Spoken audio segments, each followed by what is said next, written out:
phone. He got his Beats in his ear, the Beats earbuds in his ear, talking to whoever's on Jeff Fisher or whoever it is. Not Jeff Fisher. God, see what I just did there? Ken Wisenhunt for the Tennessee Titans, the head coach of the Tennessee Titans. He got the Beats earbuds in. My man, off to a good start already, getting money, representing the client. Good for him. That's tough for me. That's tough to see him go there.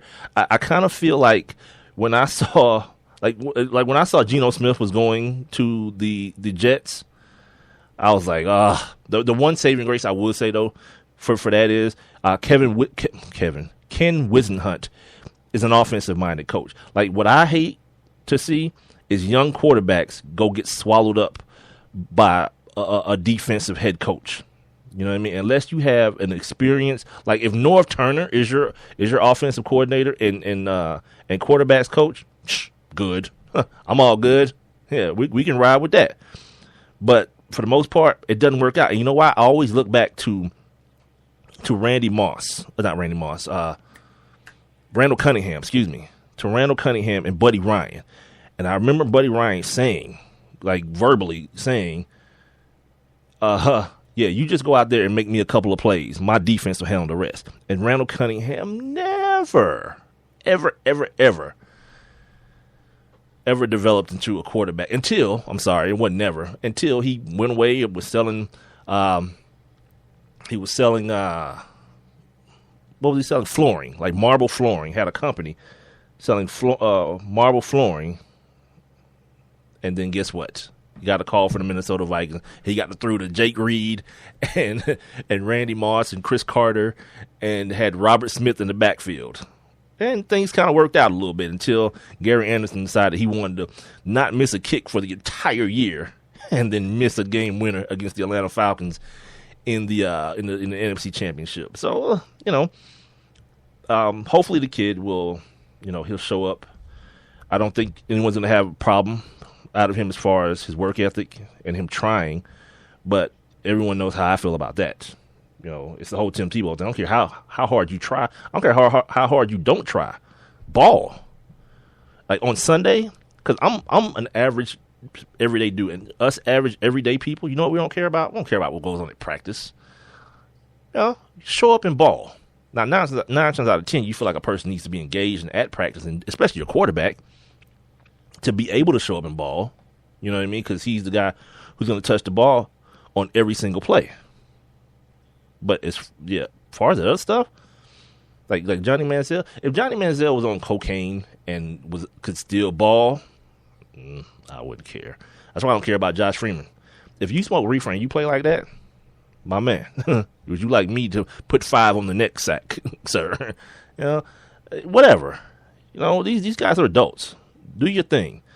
And if you're not hurting anyone with your habits, I told the story yesterday or 2 days ago to Rob about Hollywood Henderson, how in the 70s, I believe it was, no one would use his water bottle because it had cocaine in it. He had his water laced with cocaine. Yeah, imagine that story being a thing now. And it wasn't even a secret. Everyone knew about it. Obviously the media had a different relationship with players at that point, and that kind of stuff wasn't really considered news, so it didn't come out. Anyway, I want to get back to this La'el Collins situation. Yeah. This whole thing about, he wasn't even there when this whole thing happened. We got a bunch of people that can say where he was. Yeah, I look at a lot of 48 Hours. You know what I mean? The talk show, 48 Hours. I watch it a lot. And the one thing that's consistent with that show in situations like this, people are always trying to pre-establish an alibi. See, this is what I was talking about. The Jaguars apparently have taken Dante Fowler Jr. Love the old internet, boy. Yeah, people are talking about this Alex Smith thing. Like a lot of people don't have a lot of faith in this kid because of the system that he was in, And then, my biggest concern with him is just his persona. He's very, very meek. Like like Russell Wilson he's kind of like in that kind of gray area where he's not really like outlandish, and maybe it's because he's on the team with Richard Sherman, so you don't pick it up as much. But he seems to be very sublime as well. But he has this air about him. You know what I mean? This confident, and then he went, man, and back to my original point, he balls. But this Lyle Collins thing, it ain't no. The fact that his lawyer wasn't confident in the fact that, look, we go in here on Tuesday, give up the information, let's get cleared, 24 hours, boom, back to the draft, let's rock and roll, let's get it popping. The fact that he's trying to like pull out of the draft and get his player into the supplemental draft, by the way, the NFL has told him, hell no, we ain't doing that. you already supposed to be here. If you did something to get in trouble, that's on you. And here's the big kahuna, or not the big kahuna. The commissioner's coming back to the podium. I'll finish my thought here in a second. With the third pick in the 2015 NFL Draft, the Jacksonville Jaguars select Dante Fowler Jr. Wow, I'm like defensive end, Florida. I'm like Negro Dominus. Look what this boy has on. He has on. It's like it's Easter again. This dude has on an all-white suit with the lapels trimmed in red. Like everything else is white. The bow tie, he has a bow tie on as well. White bow tie, and everything else is white. Speaking of what people are wearing, so apparently Jameis Winston at his house party, he said he was going to do it. So no one should be surprised that Jameis donned a suit, a custom suit. I talked about these suits the other day, the bespoke suits that I was introduced to by my buddy of mine is friends with Deion Sanders, and there's a guy down here that actually was making those suits for those guys. He and like guys like Jamie Dukes and Emmitt Smith and guys like that. And I guess it's in the last it's almost been 15 years. It's done well and it's blown up, and they're out in L.A. now. So Jameis got him a custom suit made by the L.A.-based clothing company. I think it's Eleve. Maybe some of you fashionistas know what this is, Elevee. And he's going to rock it with some yellow Nikes because it wouldn't be Jameis and it wouldn't be country if he didn't. What happened was he saw a picture of the suit, said, that's the one I want. He really liked the style. Then they added the fabric. It's called Super 130. For all you ballers out there who want to get like the Jameis Winston popping off, it's the Super 130. It's an ultra fine wool, right? And he's not the only one that's going to be rocking one of those suits. Vic Beasley, who a lot of people are thinking might end up here in Atlanta. Kevin White, based on what you like, either the number 1 or number 2 wide receiver. He's out of West Virginia in this draft, so he may find himself out in Oakland or possibly in St. Louis, because that whole what's the small kid from West Virginia that they have that was supposed to be their game breaker, not working out, not working out at all. And Trey Waynes, the corner out of Michigan State. A lot of mixed reviews on him. People feel like, some people feel like, you didn't get, he's going to be a better pro than he was a collegiate because of how they played him sometimes at Michigan State. They put him in some precarious situations. And some people feel like, he is what he is. What you saw is what he is. One of the two are going to be true. Here's the thing. Like half the people we see walk across that stage tonight are not going to be good professional football players. As much emotion as we're going to see here tonight, and people hugging and all this good stuff, yeah, it's going to be we're going to watch carefully. I always do. That's why the preseason is so cool to me. A lot of people don't like it, but it's cool to me because I get to see, who these dudes are once they get into sorry. He actually has some encrusted with something shoes on. They're like a beige color with the white suit, so he's not donned in all white. I'm looking at a Twitter picture of oh boy, these dudes ain't even got no money yet, and this is what's happening.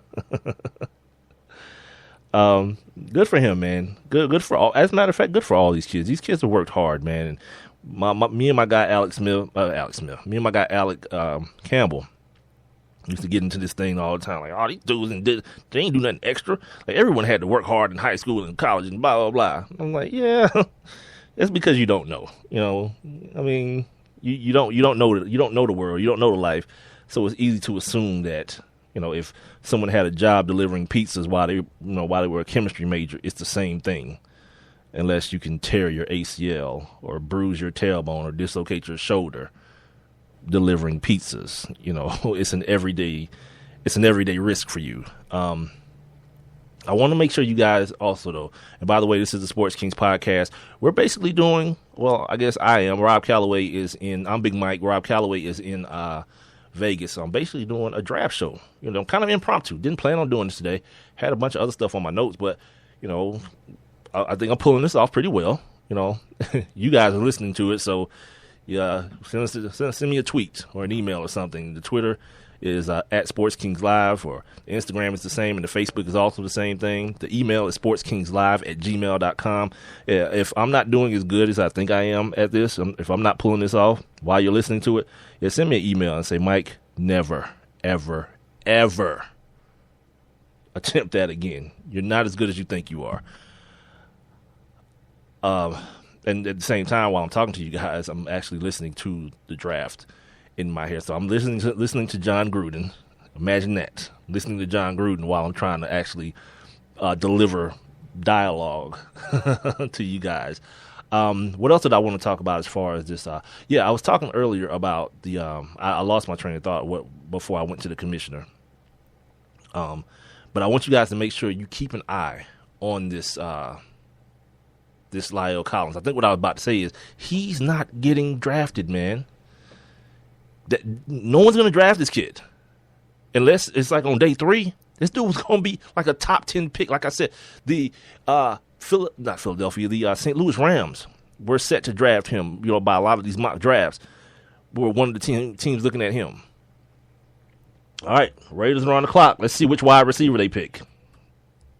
2015 NFL Draft. The Oakland Raiders select Amari Cooper. SEC. Wide receiver, Alabama. Amari Cooper.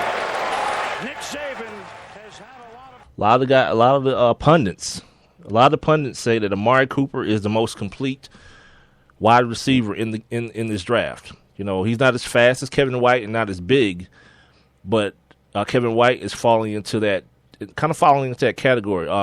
And Amari Cooper, another guy who spent his time with his family, didn't go to Chicago, stayed in Miami with his fam just to celebrate with all his people.